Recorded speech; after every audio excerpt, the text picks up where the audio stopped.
हमारे विधायक जिनको आपने सुना अभी, राजीव जी प्लस पॉइंट कार्यक्रम के अध्यक्ष, गोपाल सिंह जी लोकसभा संयोजक, विवेक साहब।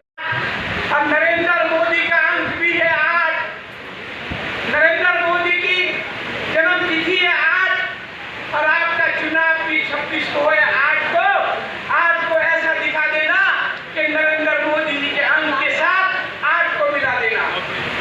ये आज और आज की जोड़ी 4 जून को ला रही है नतीजा। 8 और 4 का मिलन बहुत महत्वपूर्ण होता है, बड़े सोच समझ कर रखा गया है। आज 8 और 4 और इसमें हो जाना चाहिए। नरेंद्र मोदी जी ने कहा 370 और भाजपा 370, एनडीए 400। अपनिए का बेटा हूँ, हिसाब लगाना जानता हूँ। अब जब मेरे यहाँ कोई आता है तो घर में, तो उसको राष्ट्र तिलक लगाते हैं। राष्ट्र तिलक के रूप में 411 सीट एनडीए को देना। एक कमल का फूल आप बुलंदशहर से थी, आप तीसरी बार खिलाना अलीगढ़ से। ये अलीगढ़ की नगरी है, व्यापारियों की नगरी है। ये अलीगढ़ वो नगरी है जब ताला लगाती है तो इंडी गठबंधन के ऊपर ताला लगाने का काम अलीगढ़ करेगा। अलीगढ़ उत्तर प्रदेश में मेरा व्यापारी उत्तर प्रदेश से कल्याण करता था, चाहे कैराना हो, चाहे श्यामली हो, चाहे मुजफ्फरनगर हो, चाहे सहारनपुर हो, चाहे रामपुर हो, चाहे अम्बेडकर नगर हो, चाहे जौनपुर हो, चाहे रामपुर हो, चाहे आपका अम्बेडकर नगर, चाहे आपका सराबस्ती हो, बलरामपुर हो। ऐसा कोई जिला नहीं बचा था जहाँ का व्यापारी कल्याण न करता हो। मेरी माता बहनें सड़कों पर सुरक्षित नहीं थी। टाटा, बिरला, मानी, अडानी, देश विदेश का उद्योगपति उत्तर प्रदेश में पैर पसार के सोता नहीं था, उद्योग डालने को तैयार नहीं होता था। कारण था समाजवादी पार्टी, अखिलेश का गुंडा राज। कारण था कांग्रेस का, राहुल गांधी का भ्रष्टाचार। कारण था बहन मायावती का पैसे की थप्पी पर थप्पी सजाना। कारण था कि समाजवादी पार्टी सरेआम कहती थी कि जिसकी दुकान खुली वो हमारी है और जिसकी बंद वो तुम्हारी है। ये समाजवादी पार्टी का चरित्र था। योगी मुख्यमंत्री बने तो अपराधी या तो जेल में गया, या अपराधी को उत्तर प्रदेश छोड़ना पड़ा, या अपराधी को यमराज के पास बचाने का काम किया तो योगी आदित्यनाथ ने किया। मैं तो कहता हूं अखिलेश के 3 दोस्त, आजम खान, अतीक और अंसारी, ये अखिलेश के 3 यार हैं। और तीनों कहाँ हैं? 2 ऊपर चले गए और 1 जेल में है। उसको जेल में भी दर्द हो रहा है, जेल में भी दिक्कत है। अतीक कहाँ गया? अंसारी कहाँ गया? तो अखिलेश के 3 यार, या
जाओगे।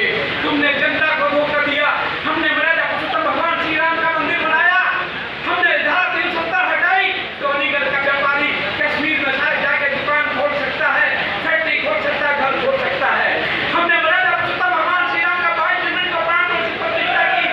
हमने मर्यादा पुरुषोत्तम भगवान श्री राम के नाम पे आपने न्योता दिया, पर कांग्रेस सपा कम्युनिस्टों ने उस न्योते को ठुकराया। आपने भगवान श्री राम के न्योते को ठुकराया। आपको 2024 में देश की 142 करोड़ जनता आपको ठुकरा देगी। तो इसमें जनता का दोष नहीं है, ये आपको सोचना है। मैं एक बात कहता हूँ, साइकिल का जमाना है क्या?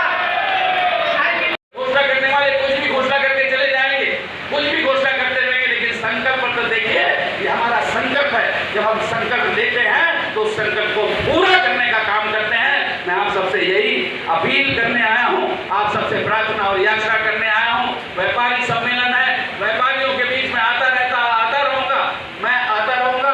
तमाम लंबी बातें होंगी क्योंकि चुनाव का समय है। आपको भी, हमारे सांसद जी को भी जाना है, वहां पर उनके बहुत करके व्यापारी भाइयों का कष्ट दूर कराने का काम करूंगा, ये मैं आपको विश्वास दिलाना चाहता हूँ।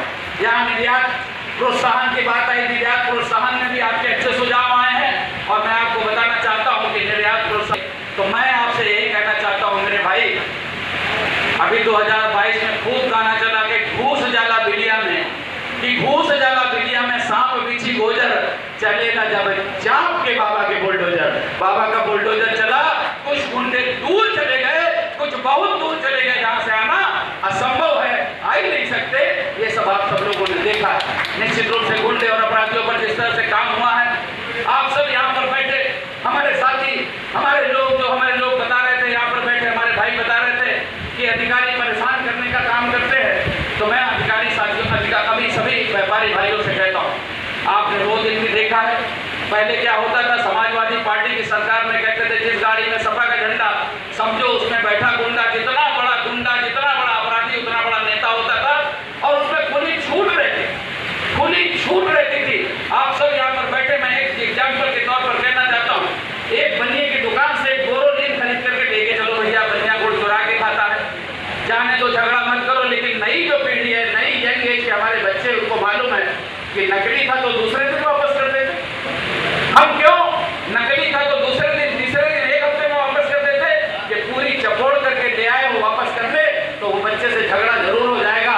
और झगड़ा हो गया तो पुलिस आ गई, झगड़ा हो गया तो आदमी को मालूम है कि ये जो झगड़ा कर रहा है 10 रुपए की बोरोलीन ले गया था, 8 रुपए 56 पैसे की महाजन की खरीद है, 1 रुपए 44 पैसा बचा, अब पूरा 2 महीने चपोड़ने के बाद वापस कर रहा है।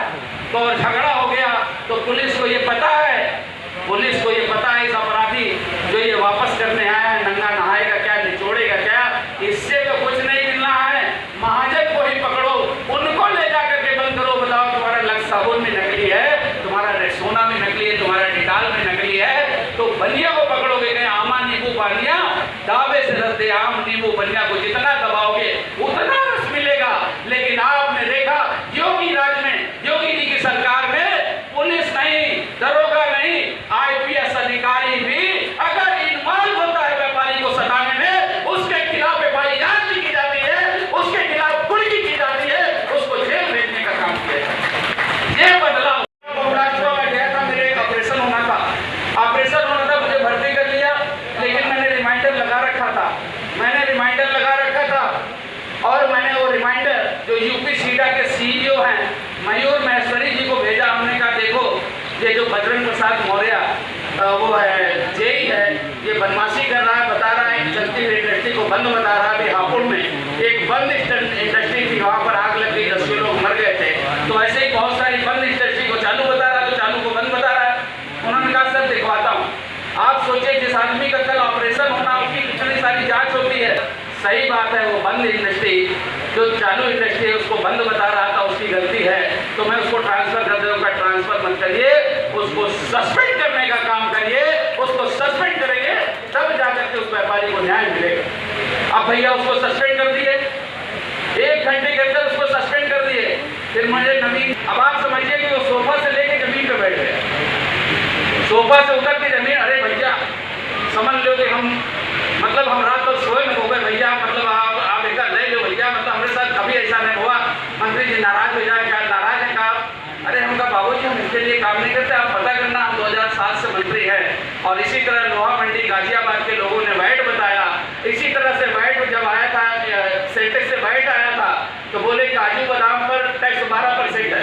तो हमने कहा काजू बादाम पे टैक्स 12% के इस पर भी 4% करो। बोले नहीं, ये बड़े लोग खाते हैं, बड़े लोग नहीं खाते क्योंकि कोलेस्ट्रॉल बता देता है डॉक्टर, ये तो भगवान जी को चढ़ता है, इस पे 4% होना चाहिए। तो जो आदमी इंडस्ट्री की परेशानी को समझता है वो सारी चीज़ों को समझता है। मैंने उनसे कहा बाबू जी इसको ले जाइए, आप मुझे इस मुकाम पर पहुँचाया है, आपके वकील की तरह आपका काम करने का काम करूँगा, इस बात का आपको भरोसा और विश्वास दिलाता हूँ। फिर से आपका धन्यवाद करता हूँ और आप सब लोग अब की बार फिर एक बार प्रचंड बहुमत के साथ जिताना है ताकि अलीगढ़ भाजपा का गढ़ कहलाए। अलीगढ़ बहन को लो उसको। अरे ठीक है आज आप अलीगढ़ पहुंचे हैं सतीश जी के समर्थन में मतदान अपील करने के लिए, किस तरीके से देख रहे हैं मामला? देखिए सतीश जी लगातार 2 बार जीते हैं, भारी बहुमत से जीते हैं और तमाम समीकरण को ध्वस्त करते हुए जीते हैं, तो तीसरी बार भी जीतेंगे। आदरणीय प्रधानमंत्री जी इस देश के फिर से प्रधानमंत्री बनने जा रहे हैं और जो 400 पार का नारा था वो जन आंदोलन बन गया है। आज गांव, गली, मोहल्ले हर तरफ से आवाज़ आ रही है अब की बार 400 पार।